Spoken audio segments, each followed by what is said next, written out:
You might be asking, Mariana, why do you look so bamboozled? We'll get to that in a second. I have 5 very vague belief shifts here that have absolutely transformed my life. I have been in entrepreneurship since I was 14. I had my own digital Etsy print shop when I was 14, transitioned over to high ticket sales. Now I am still in high ticket sales and I teach other people how to get into high ticket sales. And honestly, without these things, I don't think I would be here. And as I go through these, I think they have the power to change your 2026, but I want you to write them down. Like, no notes, just write each bullet point down of these 5 things, plaster them somewhere you can see them every time you wake up, and just find a way to implement them. Consistency over perfection, always. I don't care if it's 1 every single day, all 5 of them every single day, or 1 every single week. Just find a way to stay consistent with these. And I don't see any way these things will not get you to where you want to be, because I always tell anybody that asks me, how do I achieve my goals? What goals should I, set? Or my students this past week, we set goals based on our actions and our values, not on metrics. I want to hit 10K months. I want to hit 2,000 followers. I want to hit 20,000 followers, whatever. We set them based on our actions and our values. And when you develop the values that your future self wants to have or needs to have in order to achieve your goals just become a byproduct. I'm going to do this while I'm getting ready. It's Christmas. Merry Christmas. And I have to go in about an hour and a half to our Christmas party with some friends and family. So I'm going to do this while I'm getting ready. I'm just going to get the hair over with because it's the hardest part. So I will be right back.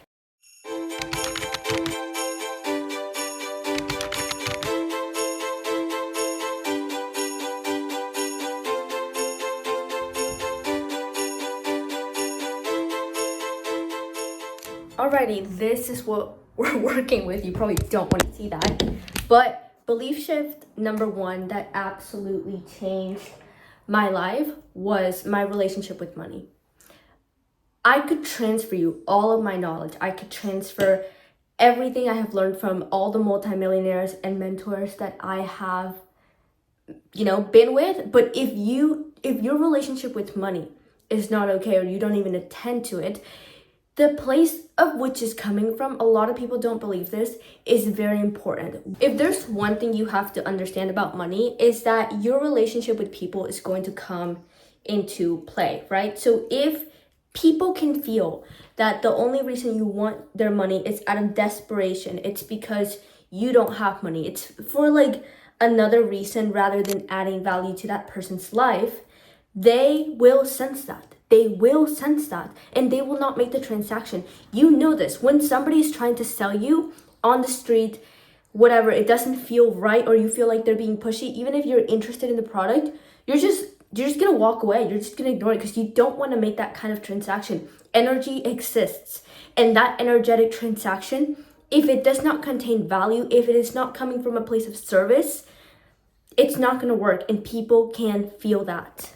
In high ticket sales, you get paid a lot. So it's a service industry. Coaches, online businesses are marketing their stuff, they're bringing in leads, and they are also giving the transformation. They need somebody to make that transaction and take somebody from, I'm interested in, losing 50 pounds, getting this done, becoming a licensed esthetician that can grow their business, growing my social media, whatever, to let's do it, to a whole transformation where they put down their card and they commit to that transformation. That's huge.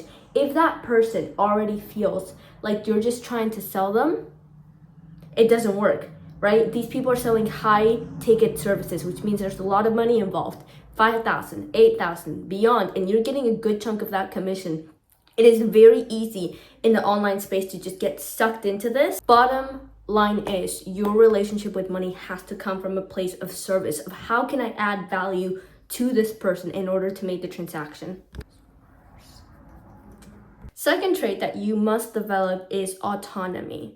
The act of being to act independently with your own thoughts, with your own ideas, without any discernment and influence from other things, societal norms, beliefs, family beliefs, things that have been passed down. This is very tricky because autonomy comes from a place where you isolate yourself. Every great person, every successful person that I have talked to has at some point isolated themselves, has gone through that lonely phase where, when you embark in entrepreneurship or self-development, you're kind of leaving the group you've always known, but you're not quite there yet. And I heard Alex Hormozi talk about this, and you're in that in-between phase where it can feel very lonely. But I also think isolation is a part of the journey sometimes. When you isolate yourself and you just block out everything. My mentor, Nick Comodina, has a 30-day dopamine detox where there's no music with lyrics, no podcast, no TV, no shows, no sugar. Just clearing even podcasts or books or that kind of thing, and sitting with your thoughts and really listening to, what does this mean? Where does this come from? Do I like this? Is this even my own belief? Is this even my own thought? Did I come up with this? Where is this from? All of that creates autonomy where you can now create decisions and make decisions and think on your own. Nowadays in this world, if something that you want is not given to you, does not come to you, people get mad and they start looking for it externally. And then when the world does not give it to them, they get triggered, they get upset, they get angry, they think life is unfair. Well, guess what? It is. And so thinking on your own is one of the biggest traits that you need to start developing. Working your brain like it's a muscle, because it sort of is. Reading, writing, journaling, thinking out loud, talking out loud, making videos and not even posting them. Where is this thought coming from? Sitting with thoughts that you like, that you don't like, especially those, and breaking them down. All of that is sort of a way of exercising your independence. Independence is not when you just have money, when you can just do one thing and get away with it, or no consequence, that kind of thing. It comes from you. It comes from a place of, oh, I can think on my own. Nobody has to give me this, and I can still figure it out. That is autonomy, and that is probably one of, if not one of the most important things that you have to develop. Ooh, third thing, ownership. Taking ownership for everything that you control and you don't control in your life. And I believe I did this one a little too well, because somebody told me last month, Mariana, this is actually tearing you down now. And I am working on breaking it down and seeing where it comes from. But right now for you, ownership. Taking control of everything in your life, whether it was your fault or not, because just you existing, there was probably something in that you did, that you happened, that you pushed, that you didn't even notice, that made that decision come to life, even if you don't like it. Every consequence in your life, every good thing, every bad thing, take ownership for it. I don't know where to give credit to this quote. I heard it a long time ago, but basically it's if you're going to take ownership for your wins, why would you not take ownership for the fuck-ups, for the losses, for the mistakes? Everybody wants to take ownership when they win. Nobody wants to take ownership when they lose. Ownership in my life has been one of the biggest things that I honestly owe so much credit to. When I was in, I don't remember what happened, but I called up my mentor, founder of 7 companies, multimillionaire. And I said, I'm scared of fucking up. I'm scared of fucking up and not knowing, what to do from here. And he's like, well, if you fuck up, you just say sorry. And honestly, this is one of the first lessons that my soccer coach taught me. I did soccer for 4 years. Every time I would mess up and not pass the ball or mess up with the team, whatever, he would tell us, don't say sorry. I hate that word. We would say sorry. No, stop saying that. You're going to say, my bad, I'll go fix it, and then you're going to go fix it. So it's something I've literally adopted. It's part of my vocabulary now. I go, my bad, I'll go fix it, and then I go fix whatever I did wrong. And it's just part of experimenting. Sometimes you have to fuck up. It is part of the journey. And the only thing you can do is just go and make up for it. Learn from your mistakes and make up for it. Otherwise, you're just staying in one place your whole life because you're scared of failure. Failure is going to come regardless. I would say failure is a sign you're doing things right. But it also comes down to ownership. Are you taking accountability for your mistakes? I remember one time in the group chat, I'm in high ticket sales, I booked a lead and I didn't tell I put one message on a Sunday. Hey, to the closer, Riley, this lead is booked for this date, this time. Do you see them? Right? I know Riley does not answer the phone on Sundays. He has a wife. His wife is pregnant. He goes to church all day on Sunday. I know he does not answer his phone on Sunday. I put it once and I just left it be, and I didn't put it on Monday because I didn't want to annoy him. The lead did not get on a call and he was like, yo, what happened? I was like, I put it in chat, but I should have put it again. That's my fault. Sorry, let me go rebook them. I took accountability because I knew Riley did not respond to on Sundays. And instead of being like, I put it there, here's the message, you didn't reply, whatever, took accountability, went and rebooked the lead. And I could just tell, like, by meeting my mentor in person multiple times, that gave me more respect from him. It's not just getting things right that earns you respect from the people that you want to be respected by, or just in general people. It's taking accountability for the mistakes in front of people, in front of everybody. Even when maybe it was like 3% your fault. Who cares? Take accountability and go fix it. The solution is what people care about. So many people are trying to manipulate their perception of how they look like in front of other people. And people can see right through that, especially the people up here. Okay, fourth trait kind of goes back to number one, your relationship with money. And that is, you need to have a reason of why you're doing this, that it's outside of yourself, bigger than yourself. What reason do you have for posting content more than, like gaining followers and being famous, right? Being an influencer. What reason is there for you to just like post a YouTube video and have it get views? Like, why should you get views? Why should you make a lot of money, right? And a lot of people are like, I want to retire my family and all this stuff. I just trace that back to, I had a really good call with my students last week, and they were all like, yeah, it's not even for me, it's for retiring my family. I'm like, well, do you want to retire your family? They're like, yeah, of course. So it is for you. It's something you want, right? But what can you sacrifice to this world to leave behind? As small or big as it could be. Like, I talked about this, I think, in one of my last YouTube video, or in another like Instagram reel, where like it doesn't matter how big it is. I don't compare sizes by like how big your purpose is. Like Mark Zuckerberg versus a stay-at-home mom. A stay-at-home mom is raising children. She's leaving her legacy on this world. She's raising assets, people that will keep contributing with her values, her morals, everything she installs in them. That purpose to me is just as big as a CEO, a woman. CEO Layla Hormozi, building a business, she hasn't had kids yet. Like, same thing. I would say like those two purposes, you cannot compare them. So again, going back to you, what can you give to this world that is bigger outside of yourself? Something that I don't even know how to describe the feeling. I don't know how to explain it. I know for me, it requires a lot of sacrifice that I was scared to give for a long time, and I'm still scared, which is a reason why I kind of stalled my progress during the beginning of 2025, because I was like kind of in like a conflict.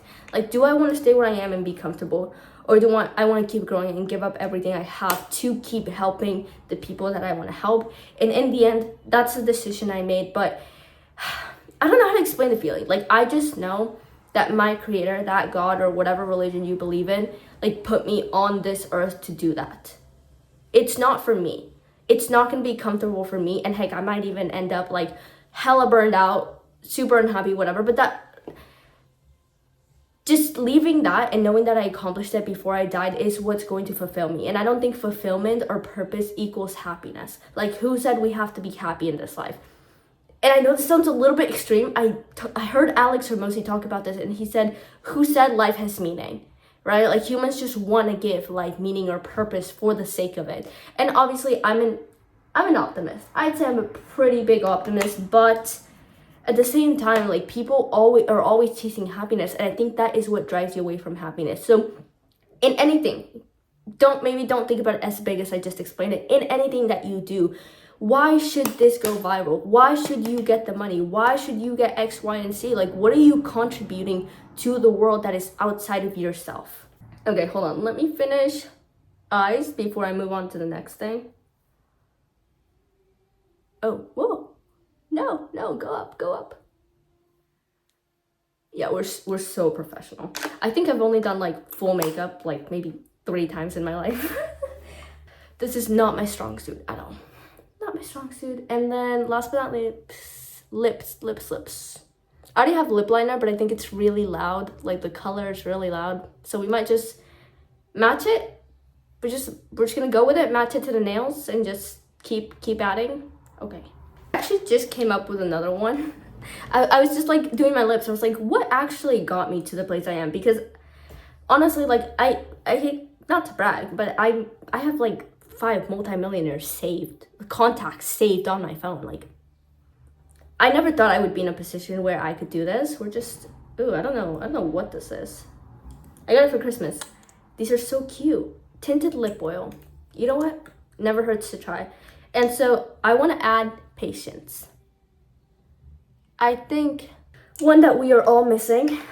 I think I see too many people trying to get rich overnight. And one of my students was working on this, and he sent me a really cool video of a girl talking about like, what about the journey of actually learning the skill set that you want? So many people pick like the closest skill set to make them whatever, however much money they want to make, or whatever sounds the best, shiny object syndrome type thing.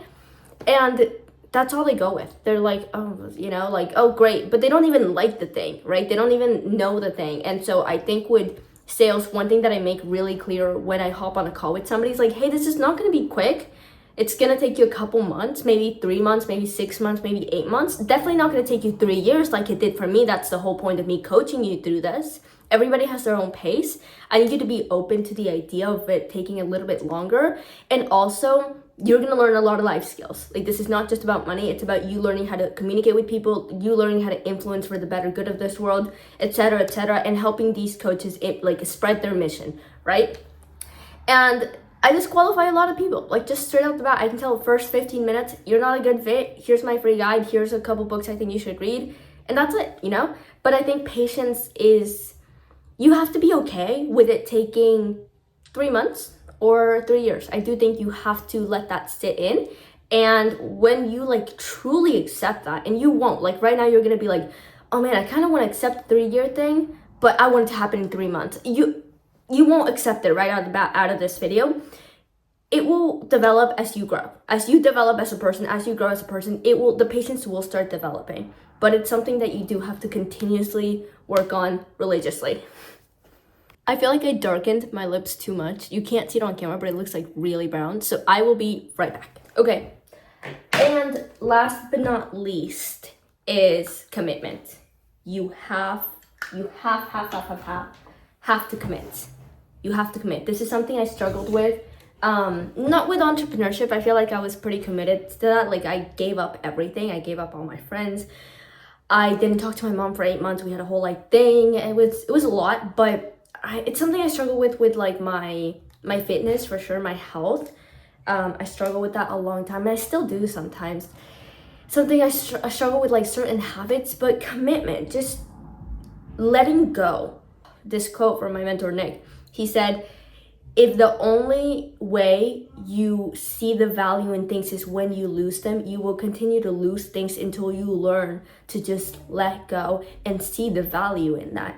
And so this can apply to many different things, but applying it to commitment is, well, sometimes the thing that you're grabbing onto that you think is good for you is like putting rocks in your pockets, and you keep carrying them around thinking, well, it's not doing much, I can still walk. But you're not walking as comfortably, you're not walking as fast, you're not releasing your full potential. And sometimes the thing, and you're probably thinking of something right now, because for me it was a person, and I'm so grateful that the universe actually just like removed that person for me. Like, I didn't even have to do anything. It was a big loss, but loss, it was a gain in, advance, long term.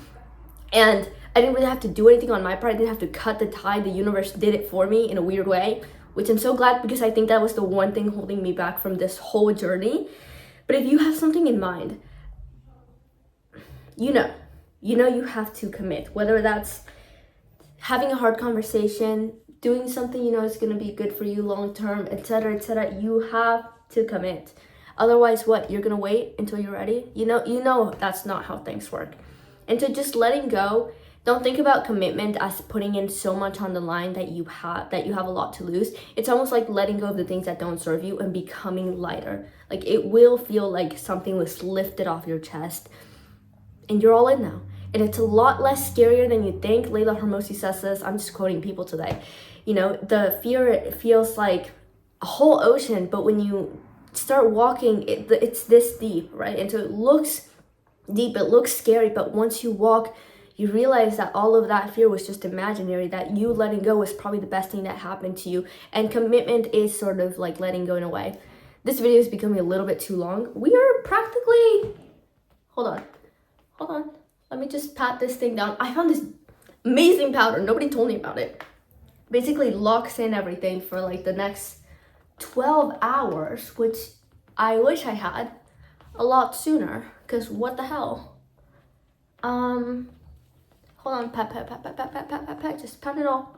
This thing, this wax stick, I only use it like the time I have to, because it's not really good for my hair. But it just kind of locks in everything. I already did it here, locks it in, just like no little baby hairs. And then we're just gonna brush it through. Now I have two very different perfumes with my two very different personalities. This very expensive perfume that people always compliment me on, or this pine thing. I think we're gonna go with the expensive one because people always compliment me on this. Like, I wear it when I go to the dentist or when I'm getting my nails done, and they're like, wow, you smell really good. So I'm gonna be around people today. So that's just what we're gonna do. It's just what we're gonna do. Perfection. Pro tip, always spray some in the back, just because when people hug you, you know. And hold on. Jewelry, rings, watches, that kind of thing. That's literally it. That's it. Your relationship with money, ownership, autonomy, having a reason that contribute more than just yourself, and commitment. And my bonus one was patience. So that is all. My phone is running out of storage, so I'd say put these somewhere up. If any of them resonated with you, which I hope they did, put these up or somewhere where you can see them, and just implement them in whatever way, with one thing every day, one thing every month. Like, just commit to one thing. Commitment. That's it. I love you guys. Have an amazing day, and Merry Christmas.